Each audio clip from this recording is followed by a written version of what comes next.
Welcome back to The Deep Dive, where we take that massive stack of source material you send us, we filter out all the noise, and we deliver the pure gold. And today, wow, we are diving into the architecture of a true American icon. We are absolutely strapping ourselves into the rumble seat and hitting the highway with Bruce Joseph Springsteen, known the world over as simply the boss. That's right. And when you look at the sheer scope of this man's career, I mean, we're talking 6 decades in music. 6 decades. 21 studio albums, most of them with the legendary E Street Band, which he formed all the way back in 1972. You know, Springsteen isn't just a musician. The sources make it so clear he's a chronicler of the American experience. So absolutely. He didn't just write rock songs. He basically forged an entire genre, heartland rock. And what is that really? It's this fusion of commercially successful, arena-filling power. With these incredibly poetic, socially conscious stories that are just focused entirely on working-class American life. So, okay, let's unpack this enormous legacy. Our mission today is to trace this truly improbable trajectory, starting with the kid scraping by in Freehold, New Jersey. All the way to the global phenomenon, the boss, who recently, cemented his financial legacy with a $500 million catalog sale. And we're going right up to the present day. His late career touring triumphs, which are breaking all kinds of industry records, and of course the health challenges that momentarily paused that machine. And we have to start by just grounding this conversation in the sheer scale of that success. Because the numbers they're just staggering. They really are.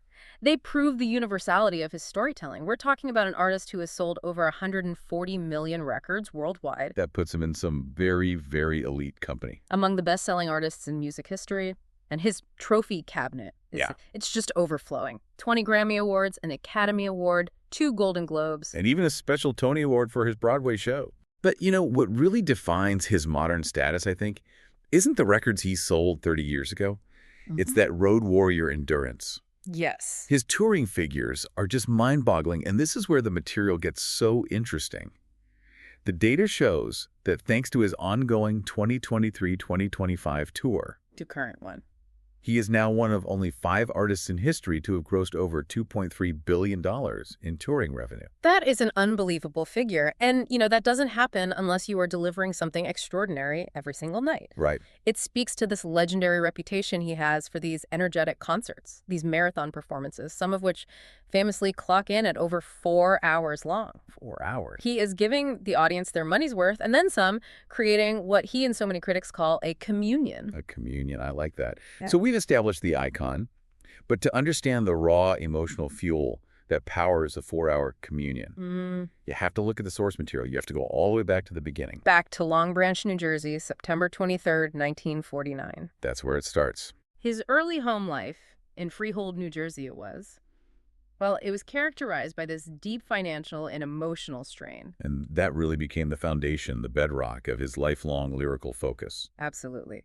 His father, Douglas Springsteen, or Dutch, as they called him, he struggled significantly with mental health issues his whole life. He cycled through a string of blue-collar odd jobs, a bus driver, things like that. And crucially, the sources all emphasized that it was his mother, Adele Ann, who was a legal secretary. Yeah.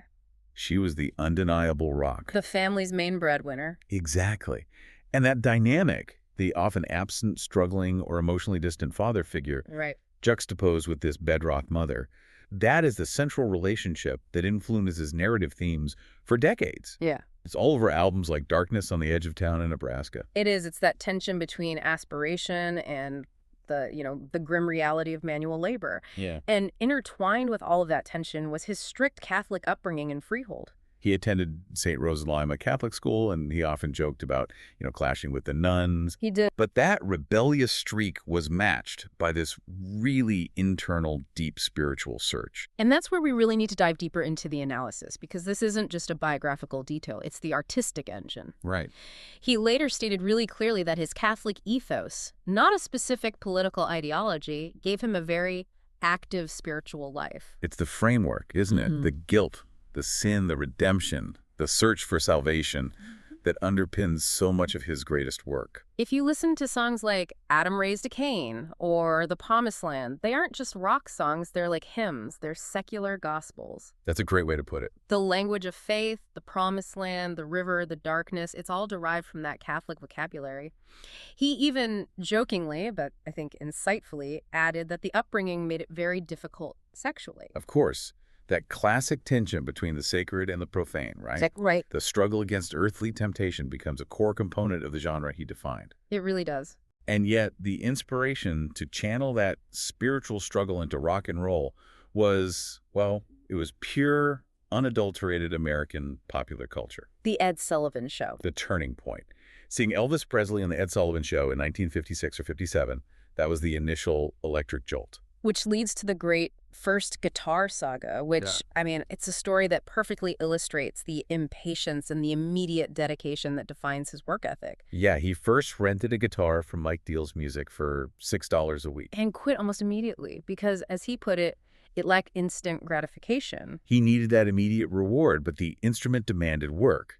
It took his mother, Adele, taking out a loan later, to buy him a $60 Kent guitar to really cement that dedication. He realized that this was his way out, and that $60 loan, by the way, later became immortalized in his song The Wish. That guitar was the vehicle. And if Elvis was the spark, the Beatles' 1964 TV appearance that sealed the deal. That was the commitment. He saw rock and roll as something much bigger than just entertainment. It could open up a whole world of possibilities. And from there, the road to the E Street mythos began with these formative local bands. You see the foundations being built through bands like the Rogues and then the Pastilles. The Castilles actually played in Greenwich Village's legendary Cafe One. They did, and recorded 2 original songs, which shows that ambition was already taking him out of Freehold. But the real foundation for his live reputation, that came from the band Steel Mill, right? Steel Mill, active between 69 and 71. This band developed a devoted, almost cult following down the Jersey Shore. This is where he refined his stage presence, his marathon playing style. And the source material highlights this pivotal moment in 1970 when a San Francisco critic, Philip Elwood, caught them and was just absolutely blown away. Elwood's critique wasn't just favorable, it was prophetic. He called Springsteen a most impressive composer and hailed the band as the first big thing that's happened to Asbury Park since the good ship Morro Castle burned. That's such a powerful cultural connection, tying this emerging artist to the history of the Jersey Shore itself. Now, we also have to note the timing of all this. It was during the tumultuous Vietnam era that he avoided military service. At age 19, yeah. He failed his draft physical. It was due to a combination of an earlier concussion and what was described as his uncooperative, disruptive behavior during the whole induction process. That failure, whether it was accidental or intentional, it likely spared him service in Vietnam. And the impact of that war, and especially the treatment of its veterans, would later become the central, bitter theme of his biggest global hit. It lent this profound, hard-won authenticity to that song's message. And we can't forget the origin of the iconic name, The Boss. Right. It originated in this early period, not from any kind of rock and roll swagger, but from pure practicality.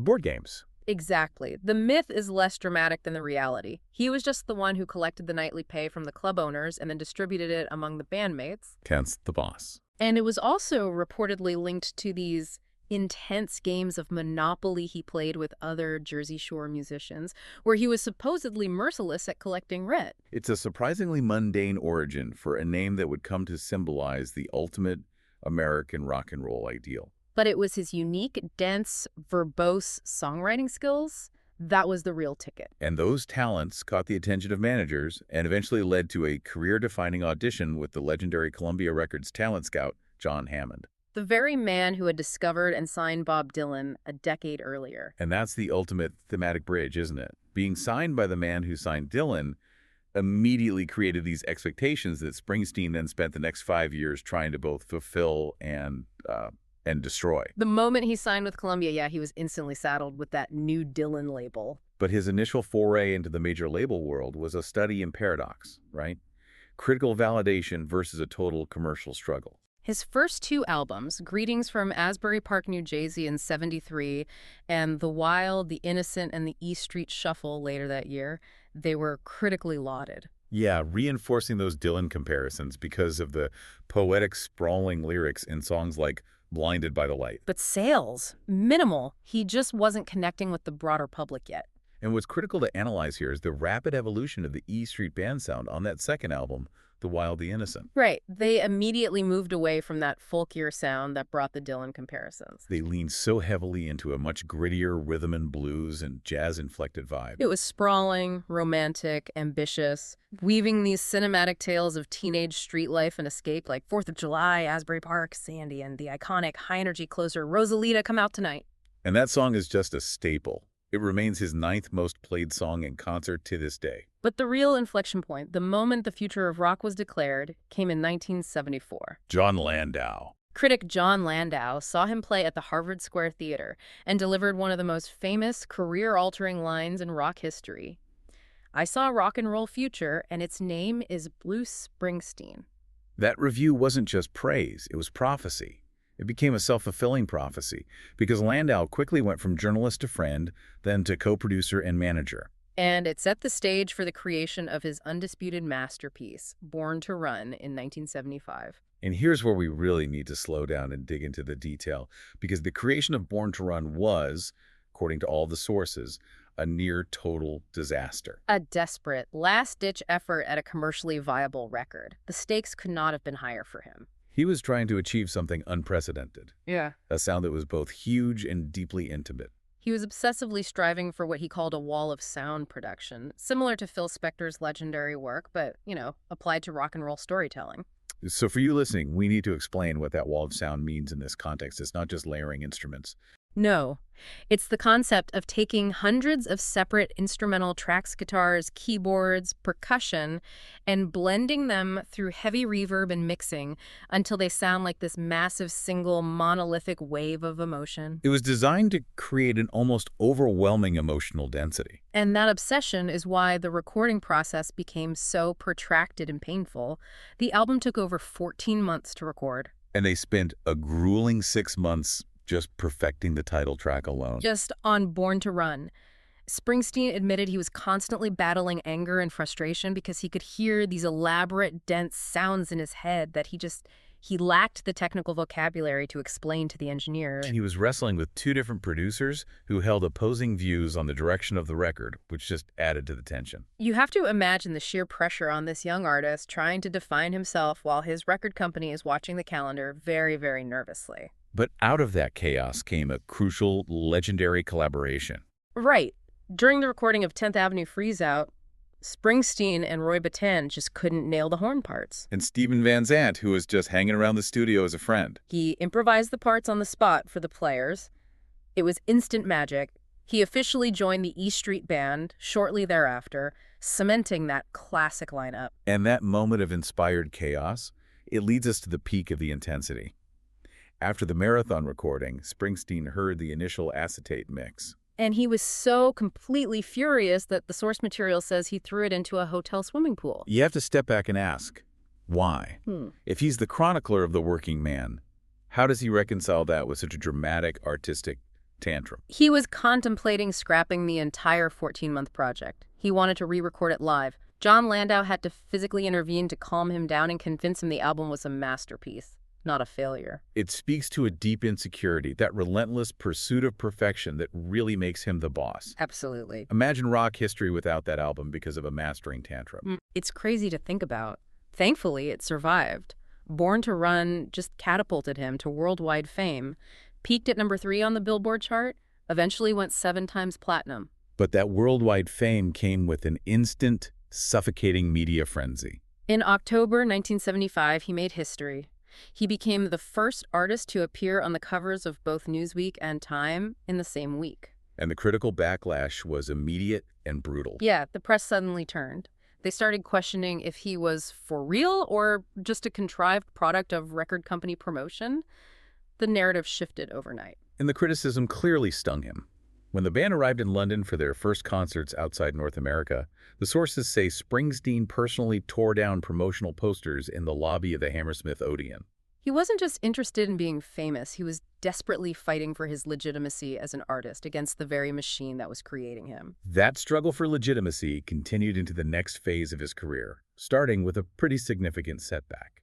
A legal battle with his original manager, Mike Apple, kept Springsteen completely out of the studio for nearly a year. They only settled in May of 1977. And that enforced absence, it led directly to a major artistic shift, and arguably the birth of what we now truly recognize as heartland rock. The next album, Darkness on the Edge of Town from 1978, it was a calculated reaction against the bombast of Born to Run. He intentionally stripped away that dense, reverb-heavy wall of sound. And the result was a much rawer, leaner, hard rock sound. Lyrically, the focus narrowed intensely. He wasn't singing about street escape anymore. He was chronicling ill-fortuned working-class people fighting back against overwhelming institutional odds. Themes of sacrifice, betrayal, and just stubborn pride. This shift solidified him and the E Street Band as this unparalleled live act. The Supporting Darkness tour was his largest to date, with shows that routinely ran upwards of 3 hours. And this is where the band truly became a tight dynamic machine. They could transition instantly between hard rock and the deep emotional balladry his new material required.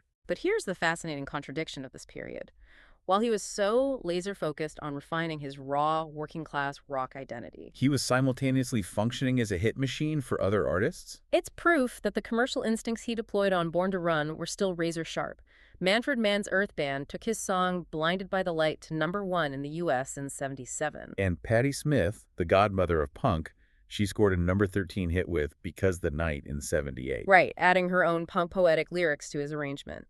And then the Pointer Sisters reached #2 in 1979 with his track, Fire. So he was just giving away potential hits because they didn't fit the new, darker, more serious focus he had set for his own work. Exactly. And that duality becomes even sharper when we look at his next 2 radically different studio albums, the maximalist stadium filler, The River, and the acoustic despair of Nebraska. The River in 1980 was this massive, confident project, a 20-track double album, recorded over 18 months. And the explicit goal was to capture that wild, high-energy feeling of the E Street Band playing live. Like balancing those euphoric party songs like The Ties That Bind with these deeply introspective economic ballads like the title track. And it paid off commercially. It was his first album to ever top the Billboard 200 chart. And Hungry Heart, which he almost gave away to the Ramones, became his first top 10 single as a performer, reaching #5. He'd finally found that balance between the poetic narrative and commercial accessibility. But then, just 2 years later, he throws a curveball that defied every single expectation set by The River. We get Nebraska in 1982. This was a brutal, stark, solo, minimalist, folk-inspired effort. And the story of Nebraska is just essential to understanding his commitment to raw artistry. He recorded these desolate songs as simple home demos on a 4-track recorder. Right. The intention was to re-record them with the E Street Band. But after some disappointing test sessions, he realized the rawness of the demo tape was the only way to deliver that material's necessary emotional punch. So he released the demos, just as they were. And the result was arguably his bravest artistic statement. Nebraska chronicled the bleak reality and desperation faced by blue-collar workers, small-time criminals, telling these dark, almost cinematic tales of gang wars and existential hardship. It sold minimally compared to his previous work, of course. But critics universally hailed the artistic courage it took to release something so stark and uncompromising right after a massive double album. This duality, the ability to produce both stadium rock euphoria and acoustic-driven misery, that is what defines him as the master of heartland rock. Oh. But what is heartland rock? Musically, it's the genre he built, and it's rooted in American folk traditions, but musically it's really defined by 3 things. Okay. First, a focus on melodic, often highly technical piano arrangements, usually from Roy Bittan. Second, the prominent wailing and deeply soulful saxophone lines, usually from the late Clarence Clemons, which add this gospel or R&B texture. And finally, a relentless driving 44 beat that sounds absolutely huge in arenas but is used to tell stories of intimacy and regional struggle. It's loud music about small, desperate lives. And that potent formula of loud music and desperate lives set the stage perfectly for his commercial supernova, a phenomenon so big it transcended music and became a political football. That supernova was, of course, Born in the U.S.A., released in 1984. It defined the mid-'80s landscape. 30 million records sold worldwide, one of the best-selling albums of all time. And it spawned an incredible 7 top 10 singles. It was Springsteen at his absolute apex of popular culture visibility. But the title track itself, the song that drove the whole campaign, created one of the greatest, most profound political misinterpretations in music history. That's because the music was a massive, anthemic, fist-pumping rocker designed for stadiums. But the lyrics, they were anything but celebratory. They were a bitter, devastating commentary on the shameful treatment of Vietnam veterans, many of whom were Springsteen's friends, returning home to economic hardship and zero support. And you, listening, have to be reminded of the specific language in the verses, because everyone only remembers the chorus. Right. He's singing about a guy who got 10 years in the back streets, down at the dead end. The character can't find a job, and when he goes to the VA, the doctor says, "Son, if you ain't got nowhere to go, then I guess you just got nowhere to go." That is just unambiguous despair. But the sheer power of that anthemic music, combined with the instantly recognizable title, it just drowned out the verses.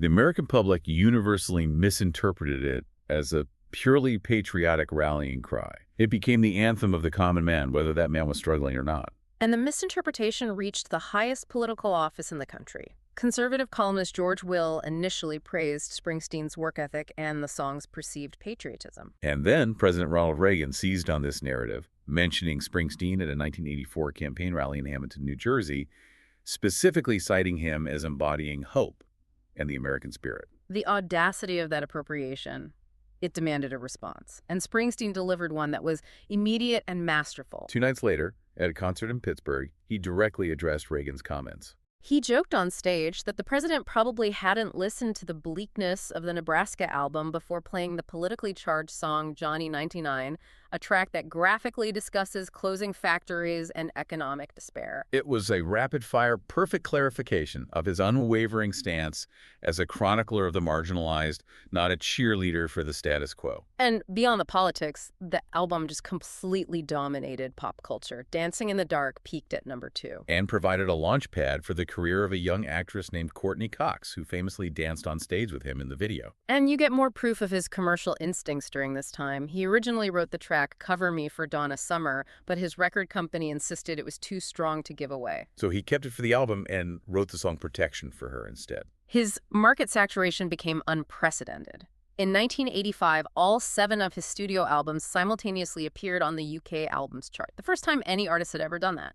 And then came the colossal live 1975-85 box set in 1986, which, in another first, became the first box set ever to debut at #1 on the U.S. album charts. The Born in the U.S.A. period truly represents the height of his visibility and commercial power. Following that massive tour and commercial explosion, Springsteen really turned inward, and the focus of his art shifted dramatically to reflect his personal turmoil. This was the mood that defined Tunnel of Love in 1987. The album was a departure in sound and tone, shifting to a sedate and contemplative style. It's a very mature reflection on love found, lost, and squandered. It moved past the teenage street romances to look at the difficult reality of adult commitment. And many of the songs directly reflected the unhappiness in his first marriage to actress Julianne Phillips. They'd married in 1985, but the 11-year age difference, combined with his constant demanding touring schedule, it quickly took a toll. And the marriage began to dissolve. What complicated matters was the emerging powerful connection with Patti Scialfa. He had met her years earlier at the Stone Pony, and during the Born in the U.S.A. tour, he convinced her to postpone her own solo record and join the E Street Band. And the sources confirmed Scialfa moved in with him shortly after his separation from Phillips, leading to their divorce in 1989. The press criticism for the perceived haste and the overlap in relationships was intense and highly public, and he later expressed deep regret over how he handled the whole situation. He stated he didn't protect Julie from the media onslaught and felt he owed her a public announcement admitting, "I handled it badly and I still feel badly about it." It shows a vulnerability in the public man that we don't often see. But while he was navigating all that personal turmoil, his cultural influence was taking on this geopolitical significance. July 1988, he played a massive, pivotal concert in East Berlin, attracting an estimated 300,000 spectators. Which was a massive portion of the East German population. This concert, which one journalist famously called the most important rock concert ever, anywhere, was actually organized by the ruling Socialist Unity Party. It was a desperate attempt to placate the youth, who were increasingly hungry for Western culture and political freedom. The establishment wanted to show they could provide some measure of fun. And the analysis that followed was fascinating. The sheer scale and success of the concert rather than satiating the youth, actually highlighted the regime's control and the desperate need for change. The theory holds that it inadvertently catalyzed opposition in East Germany and contributed, however indirectly, to the political pressure that led to the fall of the Berlin Wall the following year. A rock concert accidentally accelerating the end of the Cold War. It's a remarkable footnote in history. It really is. Transitioning into the 90s, we enter what he himself called a lost period musically. He dissolved the E Street Band in 1989, seeking new artistic space and a new sound. His 1992 releases, Human Touch and Lucky Town, recorded primarily with session musicians, were a dramatic shift. They were cleaner, more polished, more conventional. And this led to accusations from his hardcore fan base of going Hollywood, especially as he and Patti Scialfa had temporarily moved to Los Angeles to raise their 3 children. Fan satisfaction just plummeted. It was a serious stumble, artistically and commercially. He later acknowledged the whole decade of the 1990s was a lost period for him musically, where he was searching for relevance outside the E Street Band's sound.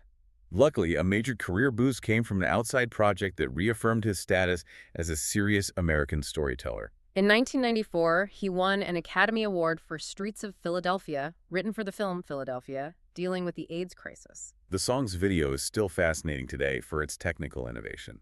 It was shot simply, with Springsteen walking through the city recording his actual vocal performance using a hidden mic over a pre-recorded instrumental track. And that raw, intimate approach resonated so deeply, it pulled him back into the public eye as a serious artist. And he followed this success with a distinct artistic return to his acoustic folk roots, The Ghost of Tom Joad in 1995. Inspired by John Steinbeck's The Grapes of Wrath, this album returned to the minimalist approach of Nebraska, focusing squarely on contemporary characters broken by life's hardships: migrants, the homeless, the economically displaced. He supported it on a worldwide small-venue solo acoustic tour, where his dedication to the material was fierce. The sources note he explicitly told loud audiences to shut the expletive up and not clap during the songs. He was forcing them to engage with the darkness of the material. After that tour, he and Scialfa moved back to Colts Neck, New Jersey, emphasizing this return to his roots. And the decade ended on the ultimate high note.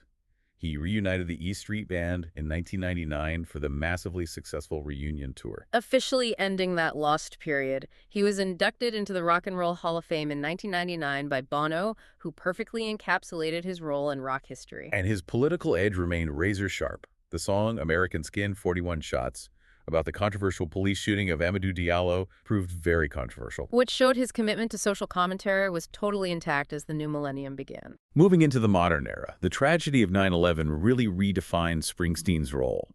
He wasn't just a chronicler of working-class struggle. He became the great musical eulogist for the nation. The Rising in 2002 was his first studio album with the full E Street Band in 18 years, and it was overwhelmingly a reflection on the September 11 attacks and the emotional aftermath. It wasn't about jingoism, though. It was about grief, resilience, and the sheer human cost. And it was both a critical and commercial success, winning the Grammy for Best Rock Album. It proved the emotional depth of the E Street Band was still this necessary force in American music. The tour was huge. He played an unprecedented 10 nights at Giant Stadium during the Rising Tour. This period also cemented his increasingly visible political engagement on the national stage. He participated heavily in the Vote for Change tour in 2004, standing staunchly against the Bush administration. And became a consistent, visible supporter of Barack Obama's campaigns, performing at rallies and debuting songs like Working on a Dream. Obama later described Springsteen's concerts as communions, which speaks volumes about the connection he forged. It suggests the concerts were almost spiritual gatherings that transcended mere entertainment. He kept balancing solo efforts, like the acoustic, Iraq War-themed Devils and Dust, and the Pete Seeger covers album We Shall Overcome, with full E Street Band work like magic. And his mainstream prominence earned him the Golden Globe for The Wrestler in 2009, and he delivered that promised 12-minute party at the Super Bowl XA3 halftime show. But the relentless touring machine suffered profound emotional and artistic blows during this time. Yeah, the band mourned the deaths of founding keyboardist Danny Federici in 2008 and the iconic, irrepressible saxophonist Clarence Clemons in 2011. The loss of Clemons in particular was monumental. His saxophone was as vital to the E Street sound as Springsteen's voice. They had to restructure the whole live show and touring band, bringing in a full horn section, including Clarence's nephew Jake Clemons, just to try and fill that void. That transition speaks volumes about his dedication to honoring the sound, even as the key players are lost. And despite those emotional challenges, his career just kept accelerating. Wrecking Ball in 2012 became his 10th #1 album in the U.S., tying him with Elvis Presley for third most #1 albums of all time. And the live shows just got longer. He delivered his longest concert ever in Helsinki, Finland, clocking in at 4 hours and 6 minutes, playing 33 songs. The work ethic is just undeniable. He received the Kennedy Center Honors in 2009 and the Presidential Medal of Freedom in 2016. And now we enter this final financial chapter, which creates that incredible philosophical tension we flagged at the start. We move from the struggling artist to the genuine global celebrity with unparalleled wealth. His highly successful residency, Springsteen on Broadway, which featured excerpts from his 2016 autobiography, Born to Run, earned him a special Tony Award and brought in massive revenue. But the real financial peak was that massive catalog sale. In December 2021, he sold the masters of his entire catalog and the coinciding music publishing rights to Sony Music for a colossal $500 million. $500 million. This sale, combined with the residency and other ventures like the Renegades podcast with Barack Obama, it helped him top the Rolling Stone list of the highest paid musicians in 2021, leading to his reported net worth soaring over $1.1 billion by 2024.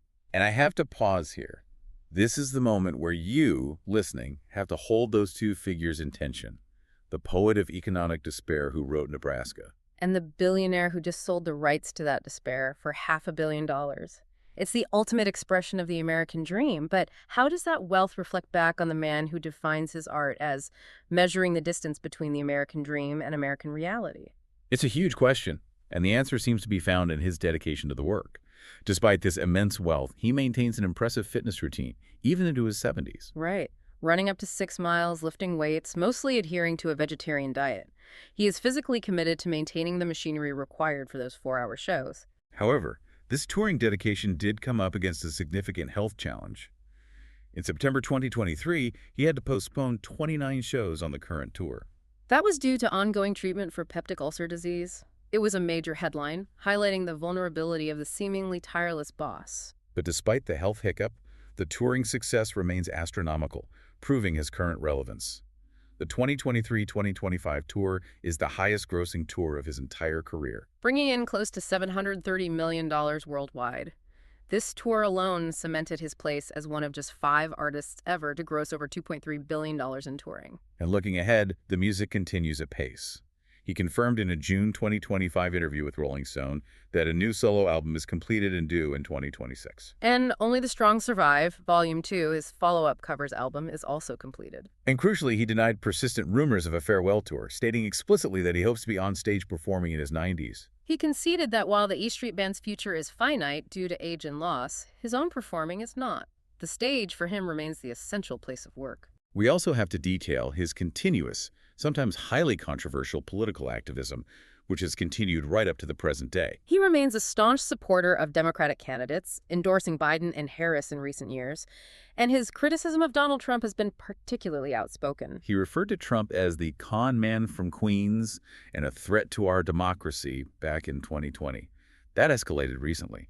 During a show in Manchester in May 2025, he spoke out even more forcefully, calling the prior administration corrupt, incompetent, and treasonous. This immediate political commentary led to significant fallout, including Trump responding publicly on social media, calling him highly overrated and dumb as a rock. It was a true reflection of the cultural divide, escalating to the point where Trump called for an investigation into celebrities supporting Harris. The fallout prompted strong public defense from organizations like the American Federation of Musicians, who stood in solidarity, affirming the musicians' right to freedom of expression. And Springsteen, ever the meticulous documenter, included recordings of his Manchester remarks on the subsequent live EP release, Land of Hope and Dreams, demonstrating his dedication to integrating his political views directly into his artistic output. As we step back from the timeline, we have to synthesize his final enduring legacy. Why does Bruce Springsteen matter so much in the history of rock and roll? It's the sheer weight of his artistry which defined and perfected heartland rock. This genre is rooted in socially conscious lyrics that embody rock's deepest values, desire, the need for freedom, and the search to find yourself. And his ability to translate these highly personal themes, individual commitment, dissatisfaction, dismay, into this epic, cinematic, arena-filling scope is what sets him apart. And critics universally agree he's the master of a specific era of music production, the album era. Critic M. Powers called him the quintessential album era rock star. It wasn't just about having great songs or even a hit single. It was about the meticulous architecture of the entire album. He used the long player format, the vinyl record, to flesh out characters, relate each to the other, extend metaphors, and build a palpable, detail-strewn landscape. Think of the characters who recur across the river in darkness. These are the inhabitants of a single, coherent narrative universe. The landscape of New Jersey. His work is essentially a lyricized history of American economic change and societal anxiety, tracing America's slide from industrial-era swagger into service economy anomie. He gave a voice to the forgotten casualties of deindustrialization, proving that rock music could be both emotionally resonant and deeply relevant sociologically. This is the core of his enduring power.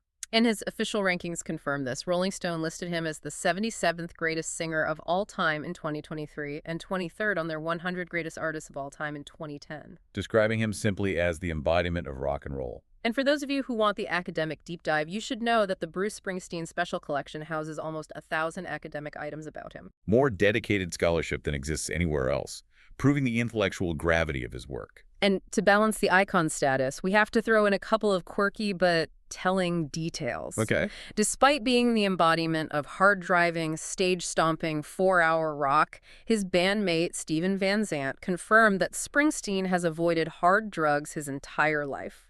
Which is astounding longevity and discipline. It is. And finally, the boss is a model railroader.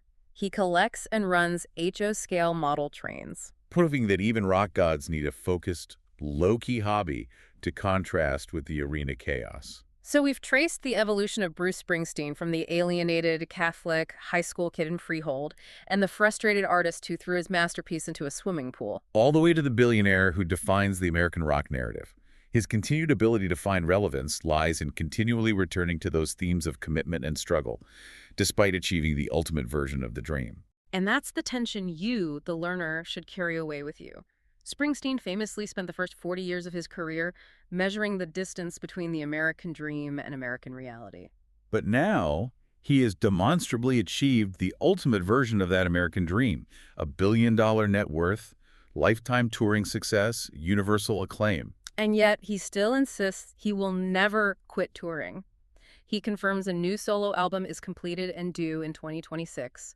He is still working, still running. So what does it mean for a poet of the working class struggle to still measure that distance between dream and reality when he is, without question, the pinnacle of that dream? That philosophical tension, that constant search for the authentic connection is exactly what we'll be waiting to hear when that new solo album drops in 2026.